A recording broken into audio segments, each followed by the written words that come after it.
Hello from the Energati studio live at ISGC 2016. My name is Ade, and joining me today is Reji Kumar Pillai, President of the India Smart Grid Forum. So Reji, big things happening at the moment, smart grids in general, but particularly in India. Why now? We have the biggest problem on earth. 300 million people not connected to the grid, and 1 billion people who are connected to the grid. Majority of them almost every day face power outages. So last 2-3 decades, government been working hard to take the grid to all the villages and give them reliable electric power, which repeatedly failed to meet the targets. More than 500,000 villages we have electrified. India today operates one of the largest grids in the world, 290,000 megawatt of generation capacity, about 250 million customers, 3 million square kilometer area, one frequency, one grid, one of the largest. But on the other side, as I said, 300 million people not connected, 1 billion people face power outages every day, and our per capita consumption of electricity is one of the smallest in the world, which is 1/4 of the world average, at approximately 1,000 units per person per year, which is nowhere near developed countries or other developing countries. So all proven economic models have shown that we need to pull people out of energy poverty to take them to prosperity. So government is committed, government after government is committed to give 24/7 electricity, but we fail. So now all stakeholders have come to a common platform that the traditional model of grid extension with incremental improvements is never going to reach us our final goal of 24/7 electricity to all the citizens. We need to leapfrog, leverage new technologies and do it the smart way.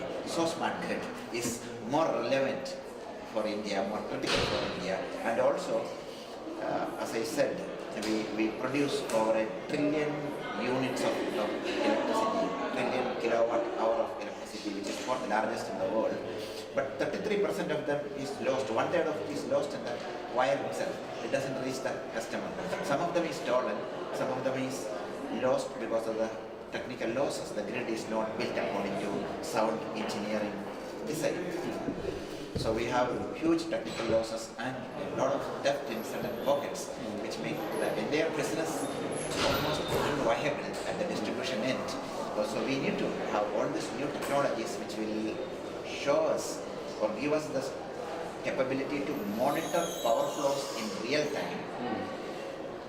Then we can arrest the losses with appropriate management action in case of theft, with the technical improvement of the grid in case of technical losses. So smart grid is very, very relevant to India. And as I have said that government after government is committed to achieving this goal. The present Prime Minister, one of the first goals he set after he became Prime Minister in 2014 is 24/7 electricity to all the citizens in just 5 years, which they made a big plan, and then they seen that by 2019 it is perhaps not possible. 2022, the new target for the government is 2022. All people should get 24/7 electricity, for which he had also launched several new schemes. We are promoting 100 smart cities. In every smart city, there has to be reliable electricity supply, otherwise nothing else in the city will work. So smart grid in the smart cities are very, very important for us. We are also today pursuing the world's largest renewable energy program, which is 175,000 megawatt of renewable energy in next 7 years. That's a target set by the Prime Minister, and he is personally monitoring it on a regular basis. We had a modest target of about 7,000 megawatt for the year 2015, which we have exceeded. And in the coming years, the numbers are much bigger to reach that 175 megawatt of renewable energy. And also we have launched another, the city of China, the capital of India, Delhi, is the world's most polluted city. And the lion's share of that pollution comes from automobiles. We have more automobiles than the next 4 cities in India put together. Okay. So now the new local government of Delhi is introducing a even odd scheme. They tried with a fortnight in January, the only odd number car will run on odd days and even number cars will run on even days. So which they are again doing a trial, second trial as we speak, this is workmate. So those are all temporary solution because rich people, those who can afford, will buy 2 cars, or 1 car will run twice, thrice, 4 times a day. So a sustainable solution to polluting cities, we believe, is electrification of transportation. Public transportation through metros is happening, and trams, which is happening in many parts of the world, including in India. Delhi has a very successful metro system which is being expanded, and many other Indian cities are going towards the public transportation electrification. But electric cars, electric buses are also need of the hour. So government has launched a mission for 6 to 7 million electric vehicles by 2022.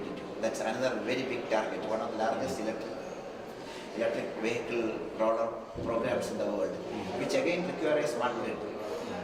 A successful rollout of electric vehicles require smart grid, so that at the points of EV concentration, we'll be able to do the grid balancing. And as I said, 175,000 megawatt of renewable energy in 7 years. 40,000 megawatt is expected to come from 20 million rooftops. So which means an Indian grid today with few thousand power stations injecting electricity will completely, the picture will change.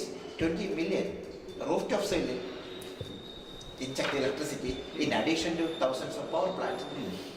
And to balance the grid is going to be a major challenge because solar, nobody's control when sun goes or cloud passes. There are several systems for integrating renewables onto the grid. We believe that electric vehicles which are connected to the grid will also be a very good solution for smoothing the load curve. So electric vehicle with vehicle to grid technologies is going to act as a very good smoothing solution on the grid, which is having increasing renewable energy injection. So thank you, Reji, for that overview on what's hot in India, really. So let's round things off with reflection on the takeaways from ICSG 2016. You've been participating in a couple of sessions actually. Are you seeing lots of resonance here in Turkey with the efforts that on a much larger scale you're going to be going through in India? Yes, of course. Countries like India, Turkey are a bit late starters in smart grid compared to Western Europe and United States. 10 years ago, there were several pilot projects being done in the United States and in Western Europe. There are a lot of lessons which they have learned.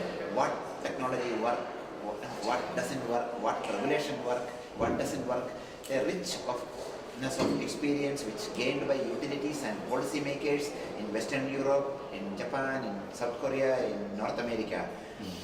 We like to learn from them through this kind of events and workshops. India Smart Grid Forum, which advises the government on smart grid programs and policies, we work towards bringing thought leaders, utility people with experience in smart grid together for experience sharing. We also organized India Smart Grid Week for the last 2 years. First event was in 2015 March. This year, last month in March 2016, we conducted a very successful event in New Delhi. Next year again we will be doing that. And we also take delegation to European Utility Week, distribute several programs around the world with a key mission that we don't need to reinvent the wheel. Laws of physics are same. Maybe we may need to do some amount of localization, and certain technologies which is implemented in Turkey, it may be not exactly the way it has been done in the United States or in Germany or in France. Same way when we do in India, we have different set of drivers, we have different set of requirements which can be customized there. But the big picture or the major technologies are going to be the same. And if we work collaboratively, bigger markets for each of the technology, which will drive the cost down, which will make deployment faster. We worked last year year also I was here at ICSG. One of our very senior government officer was here as a speaker. This year also I am happy to be here, and we look forward for a larger delegation to come for our show, which is India Smart Grid Week next year in March. Okay. Well, thank you very much, Reji. Thank you very much. It's been a pleasure. And thank you as well for listening to this interview. If you'd like to hear more about smart grids, the work going on in India and in other regions like Turkey and further afield, please check out the interviews on your screen.